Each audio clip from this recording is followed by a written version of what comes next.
Thank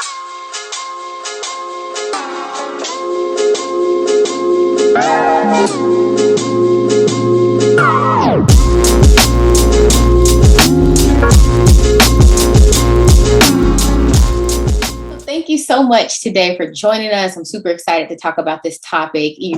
Launching the Black Male Therapist is such a passion project for me. And I think it just opens up BFT so that we can be more inclusive. We get a lot of requests about men, mothers, or loved ones that are like, hey, my husband this, or my son that, or my brother this. And I'm just so happy that now we have like a full resource for people, as well as like people can start putting a face to a name like, oh yeah, I remember she talked to Nick. I'm Yeah. So super excited about you joining us. But before we begin, can you let people know who you are, what you do, and where you're located? Yeah, absolutely. So, as you said, my name is Nicholas Hardy. I'm a licensed therapist based in Houston, Texas. Been practicing for over 10 years. Um, Therapy is something that just extremely passionate about. Always had a heart for connecting with people, especially in a way where I always say we're less pretentious, we're less guarded, just in a very raw and authentic way. So that's what's always drawn me to counseling, to therapy. And again, for over 10 years, this is what I've been doing. It's my heart. I love it. In terms of where people can find me, obviously go to my website at nickhardy.com.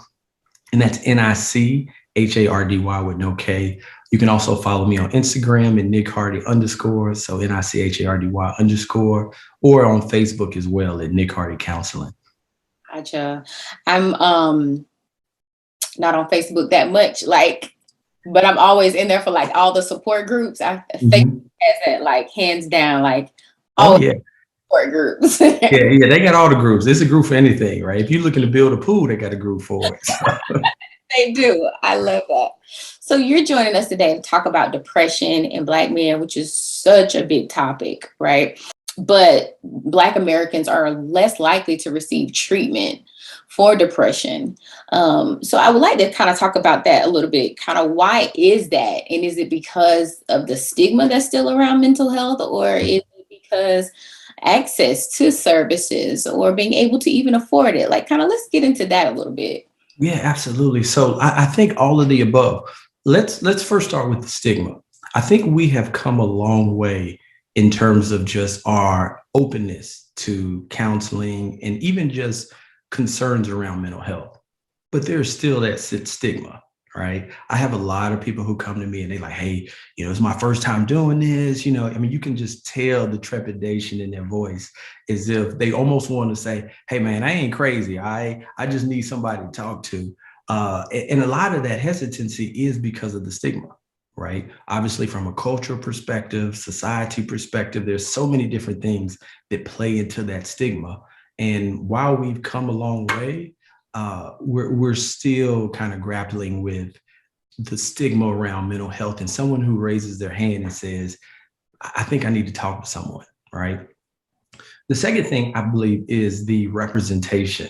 There's just something to be said about the experience of a Black man, right? And even if you were to ask me like, well, what is that experience? Like, it'd be hard to describe it. It's just kind of one of those things that you just, as a Black man, just like, as a Black woman, right? And so when you have limited representation in the mental health field, I think that creates a barrier that for many people who want to reach out for help, there's no one in the field, or there's such limited representation that there's a barrier to actually, connecting with someone.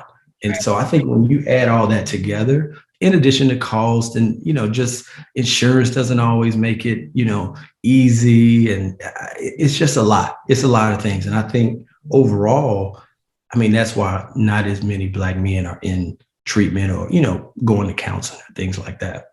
Yeah. Well, let's talk about some signs of depression in Black men. I think, like you said, we still have this stigma. So, Black men, want to show, men in general, but definitely, Black men, because of the stigma in the Black community, don't want to show any quote unquote weakness or any less than, so I can handle it, whatever, I'm going to deal with it.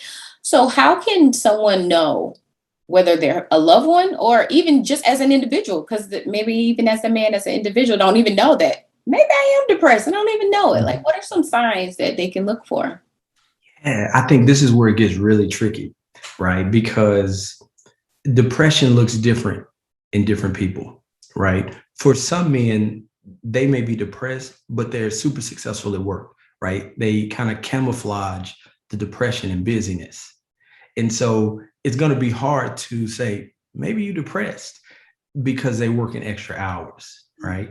Right. For some, it may just be the casual happy hour. We just drinking. It's nothing extreme, but it's just a mild way of kind of suppressing feelings that may be unaddressed or that may be creating this kind of, sense of just lack of interest, lack of zest, some of that heaviness that we carry around.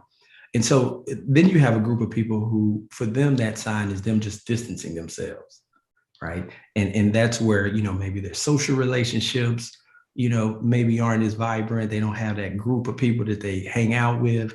They don't do certain things that used to be of interest. That's always a hallmark when it comes to depression, right? Things that you used to be interested in, you don't have the same level of interest in, right? Um, and so all of those are signs. And then for some people, you really just don't know. They just wake up, they do what they do, go to work, come home, if they got a family, they do the family things, but kind of deep down inside, they know something isn't right, right? I'm just not feeling the same. And so it's different. It's different, right? And so you really just have to be sensitive to how it looks in different people, right? Because it can show up in a number of ways. Yeah, yeah. What tends to cause depression? Yeah. So this is a complex topic, right? Because there's a number of things that really kind of cause depression. So number one, you just have basic stressful life events, you know, Yeah. work, demands, family, laws. As you get older, your role changes as a man. You may kind of move into caring for your family, siblings. So just stressful life events in and of itself. Then you also have just the genetic aspect of it, right? There's research out there that talks about the hereditary aspect of just depression and anxiety. So you may have a higher predisposition for depression just based on family history. And then you just also have like just faulty mood regulation in the brain. And this is where people talk about chemical imbalance. It's obviously more complex than just a chemical imbalance, but you do have mood regulation that influences just our brain, right? And just our different levels of mood. So it's different things, but overall, I think it's just, all of those plus not even having that support too. I think when life just compounds and builds on top of each other and you don't have those outlets, then I think you're just more prone to depression. Yeah. So something like having coping strategies or having those tools, or maybe lacking those tools can cause Yeah. depression where you're like, I don't know what to do, because Mhm. situation before I don't have any tools to pull out my toolbox to even know Yeah. what should I do at this time. What should I do? Absolutely. Right. And again, you could take something small, but if it goes unaddressed over time, it becomes something big. Right. And I think that's where, to your point, like not having those coping strategies, not having those tools really does factor into the equation. Yeah. I was reading that depression is commonly misdiagnosed. Um, why do you think that is? And what is the way that we can kind of work around that? Yeah, it's commonly misdiagnosed because, and there's been studies on this, right? Around if a man were to come into a hospital, right, and were to say, "Man, and I joke with guys sometimes, like, what would happen if you just called your friend, your partner up, and was like, bro, man, I've been feeling down." Right? You could be like, "You all right?" You almost get this strong reaction, just like sometimes you're like, "Man, so you good?" It's the same thing sometimes for women, right? If you are, strong, it's like, oh, like she's angry, right? It just, again, I think our perception of what a man goes through and what a woman goes through sometimes leads us to overdiagnose, right? So I think that's one reason why it's just overdiagnosed. And because you don't see the frequency, we don't know what it looks like, right? We don't know what the depressed man looks like when he comes into the hospital or the counseling. So it's just like it's just overdiagnosed, right? And so that and you know you have a clinical diagnosis of depression, but then you just have symptoms of depression. And someone may experience certain symptoms doesn't necessarily mean that they meet the criteria for a clinical diagnosis, right? And so sometimes we try to box, people into like this diagnosis or that diagnosis, when in reality you just may have certain symptoms of depression that may need to be addressed. Yeah. And even the opposite of someone like not diagnosing it as depression, right? Like you said, oh, you're just an angry Black woman, or, showing sign of depression just because she is Black and she's quote unquote the strong Black woman. Those are depression, and being able and like missing those.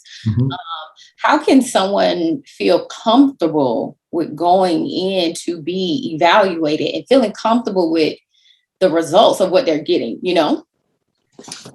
Yeah. I think for the individual who's going in, right, I always tell people, trust your instinct, right? Trust your instinct, because it's hard to say. There will be some initial hesitancy, especially if you haven't been in that space before, right? So I wouldn't want someone to go in and feel an initial kind of nervousness and say, uh-oh, that's wrong, right? Because I think that's a part of the process. But if you genuinely have this feeling of discomfort, then you can always get a second opinion, right? Just like you do with the doctor. Sometimes you get a second opinion to kind of say, hey, this person said this. I just, this is what I've been going through. This is what I've been feeling. I just kind of want to get a second opinion, right? And then you can kind of evaluate it based on not just one person, is important. And I have people come to me all the time and they say, man, this person said I need to take this medication. And I'm like, whoa, slow down. Right? So if you see this in your loved one and you're seeing some of these signs of possible depression in your spouse and your child and your family member, what can someone do to try to recommend support? I love how you put that. Look, I think the first thing you can do is create a safe environment. And so what I mean by that is allowing someone the grace to be Superman and Clark Kent, right? I love it. Because if you have to live up to this persona of always having the answer, always having it figured out, then you almost can lead two lives, right? And so when you create that safe space, a lot of times people will come to you, open up about what's going on, and even ask you how they can get help, right? And so that's important, because what you don't want to do is force it on anyone, right? At least once a week, somebody's calling trying to get help for someone else, right? And I'm like, listen, I appreciate that. I really do. But I kind of need them to reach out, It's out of love, but sometimes that can almost be perceived or taken as you trying to force it upon me, right? And the reason you don't want to do that, because they may reject the very thing that could help them simply because of how it was brought to them.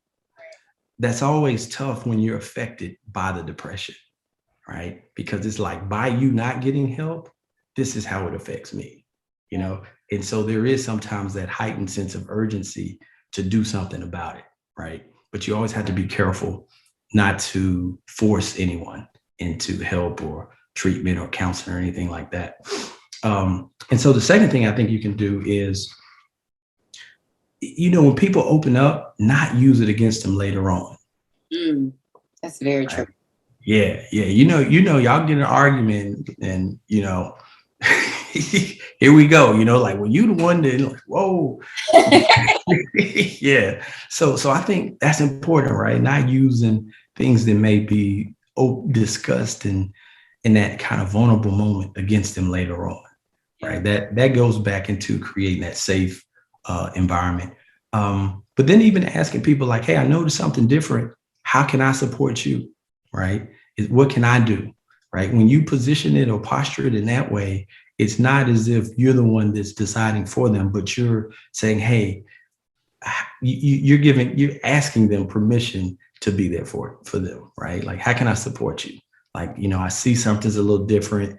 I want you to get back to your normal self. What can I do? Right. And that alone just kind of changes the dynamics of the conversation a little bit. Yeah. That's really good. I think coming at it in that standpoint is better than trying to say, this you need this, You or need, yep. you need to go talk to somebody. Like, yeah, no. Have you scheduled that counseling appointment yet? Like, Right. That's definitely not good. So what are some common ways that Black men typically try to address like their mental well-being? Like if they feel internally, they don't feel comfortable expressing it outwardly, but internally, right? They might feel something is off, but I don't really want to tell anyone. Like, how do they, or how have you seen maybe with your clients or things like that? Or maybe even some of your friends or family members, how do they try to address it themselves? I think the biggest one that I've seen is just through accomplishments and accolades, right? Almost as if you try to achieve your way out of being depressed, right? If I just make this amount of money, or if I just, get this title, or if I just achieve this, a lot of times that's masking a lot of the unresolved issues that may be contributing to the depression. And so that leads into the busyness, overextending yourself, work, you know, all can be signs of trying to deal with depression, right? Um, Again, it becomes so tricky because in and of themselves, those things aren't bad, right? So there's an element of discernment because you do want someone who's kind of driven and who prides themselves on just moving forward professionally and not stagnant. And so it's hard to distinguish, hey, is this man depressed, right? Or is he just a go-getter, right? And so you really have to kind of be sensitive to what that looks like. Another thing is just, alcohol, right? Drugs, marijuana. Some people don't think that's a drug, but some people that's how they dealing with depression. Right. Women, you know, Yeah. women can't forget that. Just the conquest of different women, different going out. It kind of distracts you from what may be going on inside. Yeah. That's really good. So what is, to me, if you are dealing with these issues or you're struggling with something, I mean, we all will struggle with something at some point in our life. But if you don't have the tools or you don't know what to do, how important is it to have a support system? Mhm. I think it's really like make or break, to be honest with you, because you can't do this alone, right? Whether you're a man, a woman, you can't do this alone, right? You have to have a community around you. And and so just knowing that, I think when we approach depression or anything else in isolation, it's almost destined to fail, right? And so a lot of times I see this a lot. People will want change, right? They'll say, "Man, I don't want to feel this way. I don't want to be in this place," but they don't want the help that goes along with creating that change, right? And so that's how they end up staying in this revolving cycle of not really getting out of the situation that's bringing them down. And so community is everything, right? It really is. Family, friends, professional help. Like you have to have a community of people that you can just be open with, honest with, have those outlets and receive honest support as well too, you know. What if you don't have that though? I don't have any family, something happened, I moved away or whatever. I don't know. I don't Mhm. have any family. I go to work. I talk to some of my coworkers, but really don't trust them. Mhm. What where can people find support? Yeah. Yeah, that's common, right? Let's be honest. The older we get, the smaller our circle gets.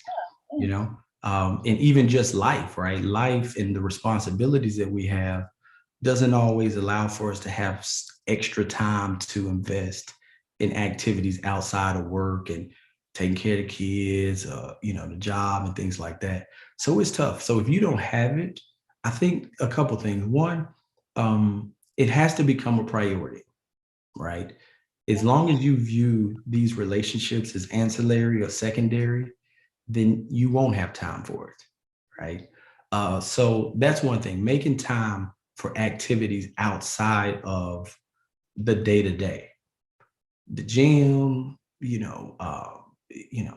you're in a fraternity, like just any type of activities that allows you an opportunity to be in community is critical. Another thing is sometimes we have it, we just haven't leaned into those relationships, right? And so it's not always a matter of adding more, but just investing in the ones we have, right? So it's if you don't have it, I think one way is to look within your existing circle and say, man, who in my circle have I may have neglected because I've been so busy, right? Because sometimes we have more support than we realize. That's true. What are like 3 to 4 things you think people can do first to start taking like their mental health as a priority? Like you said, if you look at it as secondary, you're gonna be like, look, I don't have time for that. I ain't Like, got time for that. I'm depressed today, or I might be a little off today, or maybe for the past week, but I don't have time for that because I have these other things going on. Like, what are some steps for it to start changing that narrative of mental health in the Black community, period, but definitely for Black men, where you don't see it as a sign of weakness or something that's just not for me? Like, what are some things that people can start doing? Yeah. I mean, I know it sounds cliche, but definitely I recommend counseling, right? I really do, because not only does it give you the outlet, right? But it's an outlet outside of your normal circle, right? It's like this third objective party. And a lot of people come to me and they're like, man, I was so hesitant, I was so nervous, right? Because they had an idea of what counseling was, you know. And so when they actually engaged in the process, it was like, oh, okay, man, this is all right, you know. And then another kind of value of the counseling is, you have a lot of times we talk about men expressing themselves and expressing feelings. But a lot of times, if you haven't expressed yourself, you don't even know how to identify the feeling that you even want to express. And so counseling in many ways helps extend that emotional vocabulary. So you even know and can bring words to something that you may be feeling.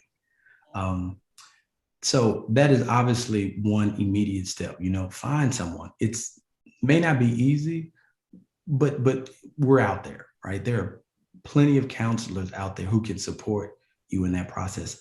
Journaling is one of the things too that I'm a strong advocate of, because sometimes you just need to get it out, right? And so having that daily, weekly practice of just kind of being in the moment, writing some things out can be therapeutic, and it can give words to things that you may be feeling on the inside. And then just creating the space to reflect. I mean, we have our days packed. Wake up, work out, do this, go to work, come back, do this. Like, we don't even have time to just be in the moment and reflect on where we are and what's going on. So the third thing is just creating time to not be doing something. Yeah, that's really, really good. Do you have any like recommendations, like book recommendations or any particular journals that maybe prompt people, right? Because some people might get a journal and it's just a bunch of pages and they're like, okay, what am I supposed to write? I don't even know. Do you have any type of recommendations for that? For that, yeah. So I do, and I don't, right? So I do. I'll be honest with you. I do. I have a couple books that specifically on the depression that I think are good. But I say I don't because when it comes to other topics, relationships, I got tons of books. but there's just not a wealth of literature out there on depression, specifically within Black men, right? So one book I recommend is this book called Wild at Heart. Wild at Heart by John Eldridge.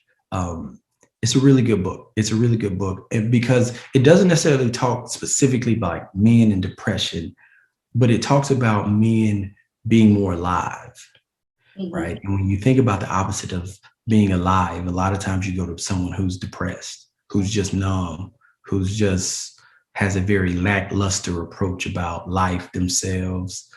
So this book really challenges men in many ways to not be afraid to be bold, right? And so really good book, really good book. Another one, it's a thick book, and it can some way be a heavy read, but it's called I Don't Want to Talk About It, right? By an author named Terrence Real, and it's called Overcoming the Secret Legacy of Male Depression. And so really he has just some timeless nuggets in there. But again, it's a thick book. It's not as easy as to read as The Wild at Heart. But if you can push through it, I think you'll definitely have a lot of aha moments when it comes to men and depression. Good, good. Thank you. So, out of this conversation, for our listeners, for our viewers, what's one thing that you would like for people to take from this conversation about Black men and depression? Yeah, I think the one thing I want more men, Black men, particularly to hear when it comes to depression is don't try to do it alone. Yeah. Don't try to do it alone, right? If you want something different, you're going to have to do something different, right? And so counseling, talking to someone, like you have to do something different in order to achieve something different. Not only do you owe it to yourself, but you owe it to your family.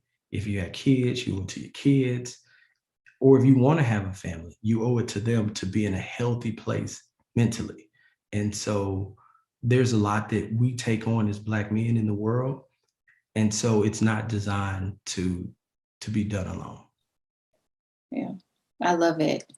Thank you again so much for joining us. I think, getting that conversation started, which is why I think now more people are starting to be a little bit open to talk about things and more open to talk about going to a therapist and seeing a therapist and actually reaching out, is because we're starting to have more conversation around it. So people know that they're not alone, because isolation just creates that, just Yes. builds depression even more, really. Yeah. Oh, I really truly appreciate you being a part of this, our launch, our initiative, and even coming on to talk about and sharing those valuable nuggets with us. But let people know who you are again, what you do, and how they can find you. Yeah, absolutely. Again, Nicholas Hardy, licensed therapist in Houston, Texas. I run my own counseling practice here called Nick Hardy Counseling. You can find me on social media. Again, Instagram, just Nick Hardy _. That's no K, just NIC.